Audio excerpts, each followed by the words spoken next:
Hello everyone, it's King Sloth and welcome back to another video. In today's video, I'm going to be discussing how to mentally prepare yourself for the British military. This will include selection, phase 1 training and also your working unit.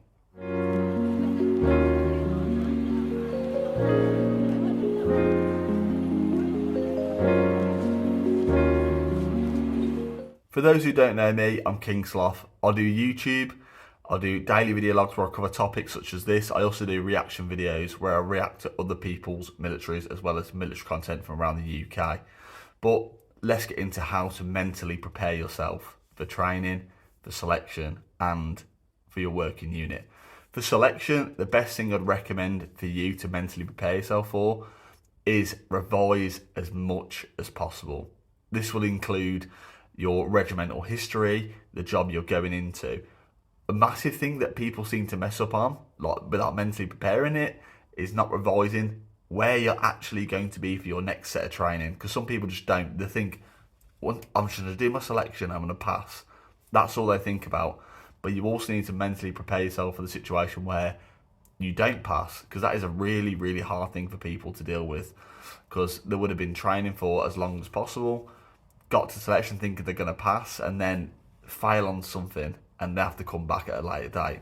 So I've saw people go to their selection being so abnormally fit before they've got there, and they've got to their medical and it's been something out of their jurisdiction, where they're still at a medical issue that they wouldn't know about beforehand.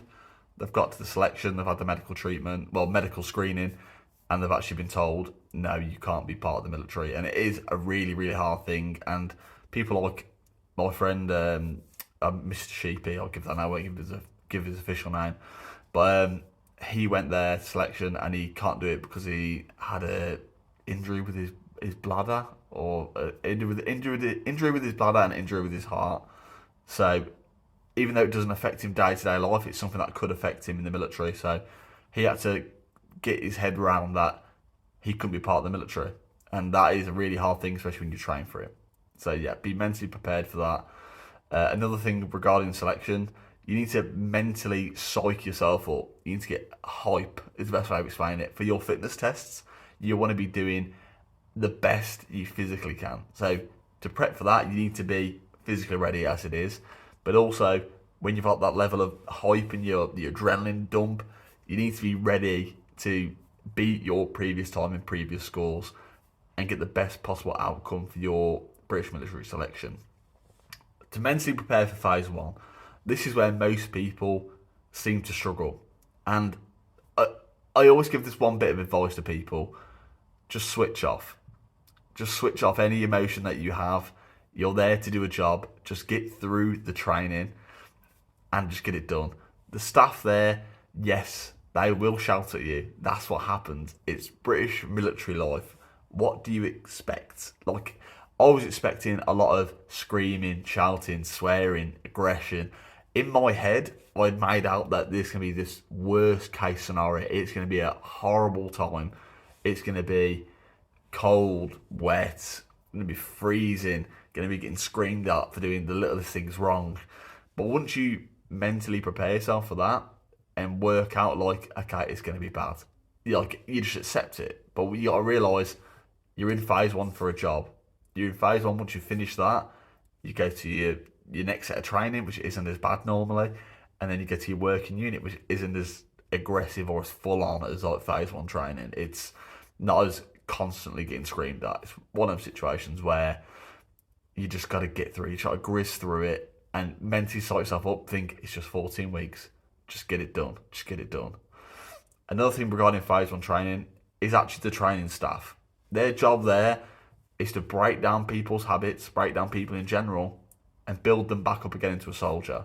So for myself, I struggled quite a bit on the phys side. Like, I had a mental block for like the harder stuff on phys. There was a lot of people there who were a lot fitter than me, and that made me even worse. Like, I was like, well, I'm not going to be able to finish phase on training. I'm not, like, in my head, I'd worked myself up that much. I wasn't mentally prepared at all. I then had one corporal come up to me. He was like, can I come for a chat? I was like, okay, great. And this bloke had been to Afghan, Iraq, he'd done so many different training courses. He was there like, you're finishing your phys and you're not tired. I was like, what do you mean I'm not tired? I feel knackered. Like, no, you're not. You're not mentally tired. You're letting your mind take control of your body. And they gave me the quote, which I stand by. My wife's actually got this as a like, Instagram handle because it's affected me and my family that much. Just this one quote: "Your mind will give up 10 times before your body gives up once." So if you have that strong mind, like I can fucking do it, I can do it, I can get this fizz done, you will succeed, and that's a massive, massive thing. Like as soon as I was told that, I was passing fitness tests, I was exceeding, doing really, considering where I was when I first got there, where I'd just scrape a fitness test pass. By the time I left, I was fitter than I'd ever been, and I don't think I've ever been as fit as when I left phase one. Obviously, because that is like hard level of PTs on repeat every single day, and I made the choice of eating well and doing like not getting all the fat food you can get, like having like massive fry-ups every day. You didn't have to have that. You could have the healthy option. So I lost loads of weight. But having that corporate come to me and said, like, your mind will give it 10 times before your body gives it once was a massive thing. Another thing you need to remember is your family. Your family are a big mental preparation for yourself. So for me, I left behind a fiance and a stepdaughter, and that was hard. But once again, get that in your head that you're giving them a better life. If you haven't got a wife and kids, get into your head that you are starting one of the best careers you can do. It's being in the military. Like for myself, I've been off now for over a year. I'm now only just returned to work now, and I've been getting paid every single month. Like even though I've been injured, I've been getting paid every single month. You won't get that on Civvy Street. You won't get 31 days a year. You won't get dental, medical, everything covered and really quick to get appointments. So you need to think in your head, I'm doing this for a reason. I've got a cause for doing this. And you need to focus on what you're there for and not what's going on there. Like in phase one now, you need to just concentrate on getting through it. For myself, like I remember being there in a harbour area, freezing cold, being like, I can't do this. I can't do this. But then I thought to myself, I'm there like, my wife and kids are home. I've already been gone for 10 weeks. It's been hard for me, but it's been hard back home. And I know that once I've done this, we're all back together. We're all in military housing together, and that's it. That was the focus for me, and I've continued doing that, and it's kept me going sane for as many years as I can.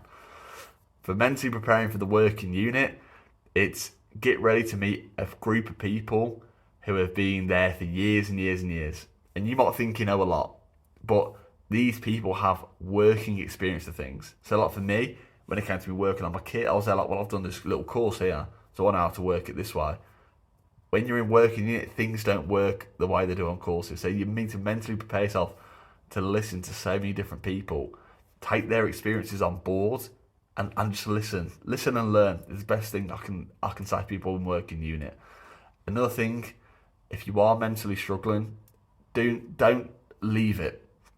Because anything been on this course I'm on now has taught me, if you leave mental issues or if you're struggling, you're stressed, you anxiety, go and speak to someone. Speak to your chain of command, speak to your mucker next to you, because the more you leave it, the worse it gets in the long run. I've had people who have been completely fine, then started stressing out a bit, and then ended up going to a really bad depression where they don't want to get out of bed in the morning, and it's hard.